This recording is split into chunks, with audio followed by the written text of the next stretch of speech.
हमीरपुर के कृषि विभाग सभागार में हिमरा संस्था द्वारा 2 दिवसीय राज्य स्तरीय कार्यशाला का आयोजन किया जा रहा है, जिसमें प्रदेश भर के 5 जिलों के प्रगतिशील किसान हिस्सा ले रहे हैं। हिमरा संस्था के तकनीकी सलाहकार डॉक्टर सुभाष शर्मा ने बताया कि 2 दिवसीय कार्यशाला के दौरान किसानों को प्राकृतिक खेती के बारे में प्रशिक्षित किया जा रहा है, ताकि उनकी फसलों का बीमारियों से बचाव हो सके। जल ही जीवन है, तो सबसे पहले तो हमारा उद्देश्य है कि आप जल का संरक्षण कीजिए, उसका सदुपयोग कीजिए, क्योंकि पहाड़ में रानी खेती ही सब कुछ है। और इसके लिए जितनी हमारी परंपरागत जो बीज हैं, फसलें हैं, उनको बचाना, उनको बढ़ावा देने के लिए बीज का बहुत जरूरी है।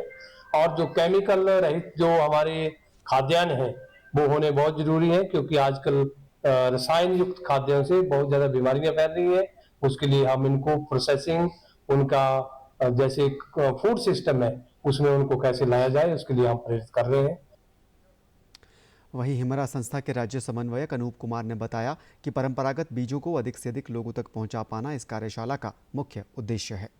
हिमारारी का एक स्टेट नेटवर्क है, उसके द्वारा की जा रही है। इसमें जो है हिमाचल के 5 जिलों के जो है 20 किसान जो है भाग ले रहे हैं, जिसमें 11 महिला किसान हैं, प्रगतिशील महिला किसान हैं, और जो है 9 हमारे पुरुष किसान हैं, जो पिछले 7-8 सालों से प्राकृतिक खेती, परंपरागत बीजों को और मोटे अनाज को बढ़ावा देने के लिए काम कर रहे हैं। इस कार्यशाला का मुख्य उद्देश्य है कि हिमाचल प्रदेश में जो देसी बीज लुप्त हो रहे हैं, उसको दोबारा से मुख्य धारा में कैसे लाना है, इसके लिए जो है हिमारारी जो है नेटवर्क ये कार्यशाला कर रही है। वहीं कार्यशाला में भाग लेने आई कांगड़ा की किसान बीना ने बताया कि वो वर्ष 2018 से प्राकृतिक खेती कर रही हैं और जिले में भी कई किसानों को प्राकृतिक खेती से जुड़ने के लिए प्रेरित कर रही हैं। उन्होंने कहा कि वो मोटे अनाज की पैदावार पर भी फिर से काम कर रही हैं। हमारे डिस्ट्रिक्ट कांगड़ा में मोटे अनाज बहुत कम थे, क्योंकि वहाँ पानी वाली जमीनें ज्यादातर धान होता है। तो हमने रेनफेड एरिया जहाँ पे वहाँ पे रागी का काम किया गया, रागी यानी मंडल वो लगवाया। उसके बाद हमने लोगों को जागरूक किया कि लगाओ, इसकी पैदावार अच्छी है। और इसी की खुशी आ रही है हमें कि हमने मुट्ठी भर दिया था, जैसे मेघराम शर्मा जी बताते हैं, तो मुट्ठी भर दिया। मुट्ठी भर से उन्होंने मतलब पिछले साल जो था 40 से 45 किलो निकाला था, और इस बार जो है 85 किलो, 80 से 85 किलो रागी निकाला। और उनकी इनकम जो है 150 रुपए किलो के हिसाब से वो 160 रुपए बेच रहे हैं।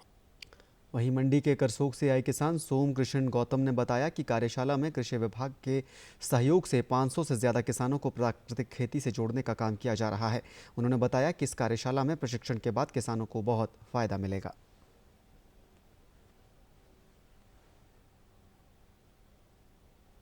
(2018) से हिमारारी पालमपुर के सहयोग से हमने देसी बीजों के ऊपर काम करना शुरू किया, और आज चुराग ब्लॉक के अंदर में 579 किसानों के साथ और 32 गांव में देसी बीज के ऊपर काम कर रहा हूं। और लगभग जितने भी हमारे लोकल देसी बीज हैं, उनमें से 130 वैरायटियां मैंने अपने फार्म पे तैयार कर दी है।